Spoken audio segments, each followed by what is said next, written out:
మొత్తానికి శ్రీరెడ్డిని కూడా దించేశారు భయ్య. శ్రీరెడ్డి నేను లైవ్ పెట్టి సనాతన ధర్మం గురించి, హిందువుల గురించి, హిందూ సాంప్రదాయాల గురించి, కట్టుబాట్ల గురించి, మహిళల గురించి, మహిళలు ఎలా ఉండాలో శ్రీరెడ్డి నన్ను చెప్పింది భయ్య. మామూలు షాక్ కాదు నాకైతే. నేను నిజంగా ఒక అరగంట నవ్వుకున్నా లైవ్ చూసి, ఒక అరగంట. అయితే లాస్ట్లో కొన్ని పెద్ద పెద్ద మాటలు మాట్లాడింది పవన్ కళ్యాణ్ గారిని ఉద్దేశించి, చంద్రబాబు నాయుడు గారిని ఉద్దేశించి, ప్రభుత్వాన్ని ఉద్దేశించి. మీరు రాజకీయం చేయాలంటే లడ్డూని అడ్డం పెట్టుకొని చేయాలా? వీడియో కూడా వినిపిస్తాను, ఒకసారి వినండి. రాజకీయం చేయాలంటే హిందువుల్ని అడ్డం పెట్టుకోవాలా, హిందూ సాంప్రదాయాలను అడ్డం పెట్టుకోవాలా, ఇది ఎక్కడ రాజకీయం అని పెద్ద పెద్ద ఉపన్యాసాలు ఇచ్చి లాస్ట్లో తనకు తానుగా సెల్ఫ్ డబ్బా కొట్టుకుంటూ నన్ను మీడియా మొత్తం కలిసి అన్యాయం చేసేశారు, నన్ను రోడ్డు పాలు చేసేశారు, జగన్మోహన్ రెడ్డి నన్ను వాడుకొని వదిలేశాడు అని ఈడ్ చేస్తుంది లైవ్లో. ఒకసారి వినిపిస్తాను చూడండి. సోషల్ మీడియా అడ్డం పెట్టుకుని తప్పు చేస్తే వాడి జీవితాంతం ఈ సోషల్ మీడియా అడ్డం పెట్టుకుని వాళ్ళ క్యారెక్టర్ అసాసినేట్ చేసి, ఇంక్లూడింగ్ మీడియా, మీడియా నానాటి అమాయకులైన ఆడవాళ్ళని మీ ఇష్టానికి ట్రోల్ చేసి మీ ఇష్టానికి జడ్జి చేస్తారు. ఈ ఫ్యామిలీ, ఆ ఫ్యామిలీ, ఆ మెగా ఫ్యామిలీ, ఈ సురేష్ ఫ్యామిలీ, ఆ మీడియా, ఈ మీడియా అందరూ కలిసి నేను చేశారు. డబ్బులు తీసుకుంది, పారిపోయింది, భయపడింది, నోరు మూసుకుని కూర్చుంటే భయపడింది, డబ్బులు తీసేసుకుంది. నోరు మూసుకుని కూర్చోకపోతే ఇది వేశ్య, ఇది మీడియా. ఈ మధ్య కాలంలో కూడా ఇదిగో ఒక చిన్న విషయం చెప్తాను చూడు క్లారిటీగా. వేశ్య అని నేను ఎవరు అనలా. నేను వేశ్య అని చెప్పేసి నీ పైన నువ్వే ముద్ర వేసుకున్నావు. కావాలంటే నువ్వు గతంలో కొన్ని యూట్యూబ్ ఛానల్కి ఇచ్చిన ఇంటర్వ్యూలు చూసుకో ఒకసారి, ఎంత బోల్డ్గా ఉంటాయో నీకే తెలుస్తుంది. ఏమని మాట్లాడామో నా ఇంటర్వ్యూలో? నీకు 90 degrees లెగలేదా? కలర్స్ గురించి మాట్లాడావా? బ్రౌన్ కలర్ అన్నావా? నా బాడీ చూడండి, నా అందం చూడండి. మనం గతంలో జగన్మోహన్ రెడ్డి అధికారంలో ఉన్నప్పుడు లైవ్లు పెట్టి పవన్ కళ్యాణ్ గారి ఫ్యామిలీ గురించి, అలాగే తెలుగు హీరోయిన్ల గురించి చాలామంది మీ దగ్గర ఏమున్నాయి అసలు ఏమీ లేదా, దొల్లా గిల్లా అని చెప్పేసి రకరకాలుగా మాట్లాడామా లేదా? దిగజారిపోయి మాట్లాడింది మనం. ప్లస్ ఇంకొకటి ఏంటంటే నీ పైన వేశ్య అని చెప్పేసి ముద్ర వేసారు అని చెప్పేసి మాట్లాడుతున్నావు. నీ పైన ఎవ్వడు వేసి అని చెప్పి ముద్ర ఇలా నీకు నువ్వే గొడ్డలు దించుకొని రోడ్డు ఎక్కి రచ్చ రచ్చ చేసుకొని నీ పరువు నువ్వు తీసుకున్నావు, ఎవడు తీలా. నిన్నెవడన్నాడండి వేసి అని? నువ్వే ఒప్పుకున్నావు. ఒక రోజున ఫుల్గా తాగేసి, పేకల దాకా తాగేసి ఒక రోజున. కాకపోతే చూడండి, ఒక నెల కిందట లైవ్లు చూడండి ఒకసారి. పేకల దాకా తాగేసి సగం సగం చూపించుకుంటూ, సగం సగమే చూపించుకుంటూ, ఫాలోవర్స్ కోసమే కదా, లైక్స్ కోసమే కదా. మరి ఏమైపోయింది మన హిందూ సాంప్రదాయాలు? మన సాంప్రదాయాల గురించి, పద్ధతుల గురించి మాట్లాడే మనకు తెలియదా? పేకల దాకా తాగేసి బోల్డ్గా లైవ్లు పెట్టేసి సగం సగం చూపించేసుకుంటూ ఒంటి మీద గుట్టలు నిలబడుకుంటా లైవ్లు పెట్టి మాట్లాడామా? నీది ఎంత ఉంటుంది, నాది ఎంత ఉంటుంది. పాపం కూడా అలాంటి మాటలు మాట్లాడకూడదు. నువ్వు మాట్లాడిన మాటలే, అవునా? ఒకనొక సందర్భంలో ఎవడో ఒక చిన్న పరిగమాలది ఎవడో ఒకడు ఉంటాడండి కామెంట్లు పెట్టేవాడు. ఆడెవడో కామెంట్ పెట్టాడని చెప్పేసి నువ్వేమన్నావు? నా రేటు 5,000 10,000 కాదురా, లక్షలు ఇస్తారు ఇక్కడ. ఏమనుకుంటున్నారు రా శ్రీరెడ్డి అంటే? చెప్పింది నువ్వే, నీ వ్యాపారం గురించి చెప్పింది నువ్వే. పైగా ఈవిడ వచ్చి మీడియాకి పాఠాలు చెప్పుద్ది, మీడియా పైన ముద్ర వేసే ప్రయత్నం ఏడు చేస్తుంది. మీడియా నన్ను ఇలా చేశారని చెప్పేసి మీడియా ఎవరు ఏమీ చేయలే. నువ్వే హైప్ కోసం, అటెన్షన్ కోసం, ఫాలోవర్స్ కోసమనో లేదంటే క్రేజ్ వచ్చుద్దనో పెచ్చగా మాట్లాడి అనేక యూట్యూబ్ ఛానల్లో నువ్వు గత ఇంటర్వ్యూలు చూసుకో ఒకసారి. ఎంత చెత్త, ఎంత రోతగా ఉంటాయంటే అంత రోతగా ఉంటాయి. ఒక యాంకర్ నువ్వు ఏమని అడిగావు? నన్ను చూసి నీకు లెగట్లేదా, 90 degrees అవ్వట్లేదా అని అడిగావు లేదా? మరి అది ఎక్కడ సాంప్రదాయం అండి?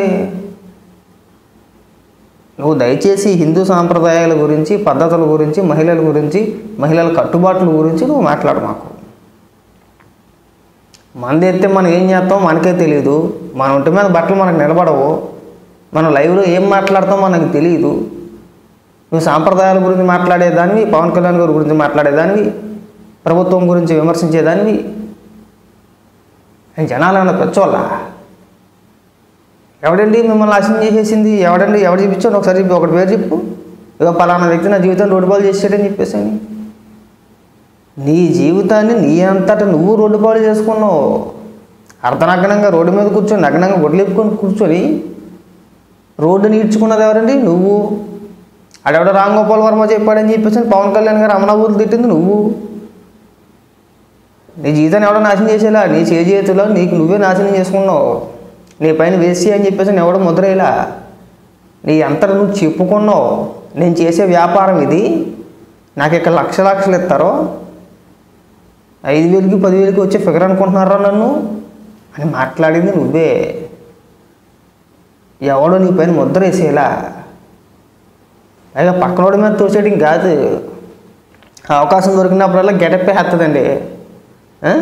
గెటప్ వేసుకొచ్చి పెద్ద పెద్ద మాటలు మాట్లాడేస్తుంది. ఇంకేమన్నా ఉంటే కనుక మీడియా పైన ఏడ్చేయాలా, పవన్ కళ్యాణ్ గారిని బూతులు తిట్టేయాలా. హిందూ సాంప్రదాయాల్లో ఉందండి ఫేస్బుక్ లైవ్లు పెట్టి, ఇన్స్టాగ్రామ్ లైవ్లు పెట్టి రాజకీయ నాయకులను అమనాబూతులు తిట్టమని ఉందా అండి? మనం ఏం మాట్లాడాం గతంలో? ఎంత నీచంగా మాట్లాడావు? లెక్కరాలతో మాట్లాడావా లేదా? అంటే నువ్వు ఒక్కదానివే మహిళవి కాదు కదా. నువ్వు ఒక్కదానివే మహిళవి కాదు. అలాంటప్పుడు మనం పద్ధతిగా మాట్లాడాలి. ఇవాళ వచ్చి ఏడ్చేసారంటే దానికి ముఖ్య కారణం నువ్వే. ఇంకా మాట్లాడుతూ పెద్ద పెద్ద మాటలే లాస్ట్లో ఏడ్చేస్తుంది కూడా. చూడండి, వినిపిస్తా. ఎంతమంది ఆడవాళ్ళని మీ టీఆర్పీ కోసం జానీ మాస్టర్ కేసులో అవ్వచ్చు, కాసేపు వాళ్ళు మంచోళ్ళు అంటారు, కాసేపు వాళ్ళు చెడ్డోళ్ళు అంటారు, కాసేపు ఏదో డిమాండ్ చేసిందంటారు, కాసేపు ఏదో లాభం పొందిందంటారు. ఆడవాళ్ళని నిట్ట నిలువుగా నాశనం చేసేది మీడియా. ఎందుకు?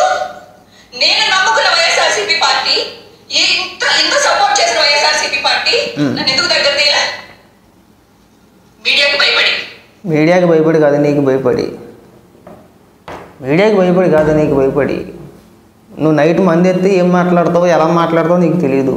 ఉదాహరణకి వైసీపీ పార్టీని నీ దగ్గర చేర్చుకొని ఏ అధికార ప్రతినిధి ఇచ్చింది అనుకుందాం, లేదంటే ఒక మహిళా విభాగానికి అధ్యక్షురాలుగానో లేదంటే మెంబర్గానో ఏదో చేసింది అనుకుందాం. నువ్వు పొరపాటున ఏ అర్ధరాత్రి మందేసి ఫేస్బుక్ లైవ్ పెట్టేసి ఇప్పిచ్చేసి అక్కడ పెట్టే కామెంట్లకి చెత్తగా వినలేని భాషలో రిప్లైలు ఇచ్చేసావు అనుకో, ఇప్పటికే వైసీపీ పార్టీని కమాందుల పార్టీ అంటున్నారు. నువ్వు కానీ ఆ పార్టీలో అడిగి పెడితే లకారాలతో సంబోధించి లా పార్టీ అంటారు. అప్పుడు జగన్మోహన్ రెడ్డితో పాటు మిగిలిన నాయకులందరూ కూడా ఎందులోనో దూకి చచ్చిపోవాలా నిన్ను దగ్గర రానిస్తే. ఎంతమంది లేరండి, ఎంతమంది మాట్లాడట్లేదు సోషల్ మీడియాలో, ఎంతమంది పార్టీలకు దగ్గర అవ్వట్లేదు. నువ్వు ఒకదానిమే ఉన్నావా అలాగా? ఇది చేసిన కాకిలాగా నువ్వు ఒకదానిమే ఉన్నావు అలాగా. ఎందుకు? మన క్యారెక్టరు, మనం ఏం మాట్లాడతామో, ఎందుకు మాట్లాడతామో, మన మాట పైన మనకి ఇది ఉండదు, మన నోరుపై మనకు పట్టు ఉండదు, వదిలేస్తాం ఒక్కొక్కసారి. ప్లస్ క్యారెక్టర్ కూడా ఉండాలి. రాజకీయాల్లోకి రావాలంటే 4 బూతులు మాట్లాడేసి 4 నమనాబూతులు తిట్టేస్తే కాదు. మన నోటిపై మనకి కంట్రోల్ ఉండాలి. మనం ఏం మాట్లాడుతున్నామో మనకు తెలిసి ఉండాలి. మనకు ఒక పేరు ఉండాలి. పేరు లేకపోయినా పర్వాలేదు, ఇది శ్రీరెడ్డి అని చెప్పగానే ఎలా అనకూడదు. ఏ రకంగా తీసుకుంటాడు జగన్మోహన్ రెడ్డి మాత్రం? నేను ఎలా దగ్గరికి తీసుకుంటారండి? ఏం సబ్జెక్ట్ మాట్లాడతామని తీసుకుంటారో, రాజకీయ పరంగా ఎలాంటి విమర్శలు చేస్తామని చెప్పి తీసుకుంటాడో. అన్నీ అమనా బూతులే కదా, అందరినీ బూతులు తిట్టడమే కదా.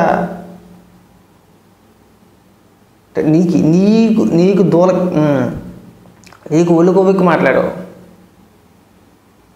నిజంగా నీకు ఒళ్ళు కొవ్వెక్కి మాట్లాడు. ఎవడో కూడా శ్రీరెడ్డి నువ్వు మాట్లాడు అని చెప్పి వైసీపీ నాయకులు ఎవరు అనలేదుగా? అన్నారా? అంటే చెప్పు. ఇక వైసీపీ నాయకులు నాకు ఫోన్ చేశారు, సోషల్ మీడియా టీం కావచ్చు, లేదంటే సజ్జల భార్గవరెడ్డో, సజ్జల రామకృష్ణారెడ్డో, లేదంటే ఇంకొకరు నన్ను వాడుకున్నారు, ఇలా చేశారు, చివరికి నన్ను వదిలేశారు. అప్పుడు మాట్లాడు. నీకు ఒళ్ళు కొవ్వేకి నువ్వు మాట్లాడి తిరిగి నన్ను ఎవడో దగ్గర రానివ్వలేడు, నిన్ను ఎవ్వడు దగ్గర రానివ్వడు. నువ్వు ఇంకొక 5 ఏళ్ళు కాదు, ఇంకొక 10 ఏళ్ళు నువ్వు గొడ్డలు దించుకున్నా సరే రాజకీయ పార్టీలు నిన్ను దగ్గరికి రానివ్వు. అర్థమైందా? అదొక మచ్చ. నేను కానీ పార్టీలోకి రానిస్తే, ఏ రాజకీయ పార్టీ అయినా సరే నేను కానీ పార్టీలోకి తీసుకుంటే వాళ్ళ చేతిలో వాళ్ళ జీవితాలు, రాజకీయ భవిష్యత్తును వాళ్ళు నాశనం చేసుకున్నట్టే. నేను తీసుకుంటే వాళ్ళు సమాధానం చెప్పుకోవాలి కదండి. రేపు పొద్దున్న నేను పార్టీలో తీసుకొని ఇతర రాజకీయ పార్టీలు చేసి విమర్శలకే సమాధానం చెప్పగలగాలి కదా వాళ్ళు. నువ్వంటే ఇటు చేసిందని నువ్వు సమాధానం చెప్పు, ఏదో 4 బూతు మాటలు మాట్లాడేస్తావు. అలా అందరూ మాట్లాడడానికి కుదరదు అక్కడ. నేను ఎవడు మాట్లాడమన్నది కదా, సైలెంట్గా ఉండు. ఇంకా మాట్లాడతాడండి. This is what political parties, this is what media, this is what political people ఆడే నాటకంలో, మీడియా ఆడే నాటకంలో మీ కులం, మీ మతం అని మనం కొట్టుకొని చేస్తాం. సనాతన ధర్మం ఇది కోరుకోలేదు, శాంతి కోరుకోలేదు. అర్థమైందా? ఈ డ్రామాలో మీరు పడిపోయి మనం కొట్టుకుని మనం శ్రీరెడ్డిని అవమానించాలి. శ్రీరెడ్డి మన పార్టీ కాదు. నువ్వు చాలా ఎక్కువ ఊహించుకుంటున్నావు, కరెక్టే. శాంతి గింతని మాట్లాడి నువ్వు ఇందాక చెప్పినట్టుగా మనం బూతులు మాట్లాడకూడదు, మనం రెచ్చగొట్టే వ్యాఖ్యలు మనం చేయకూడదు, మనం రెచ్చిపోకూడదు. ఏం మాట్లాడే మనం గతంలో ఇవాళ నిప్పు తగిలిందా? ఇంకా శ్రీరెడ్డి మాట్లాడేదంతా తప్పే.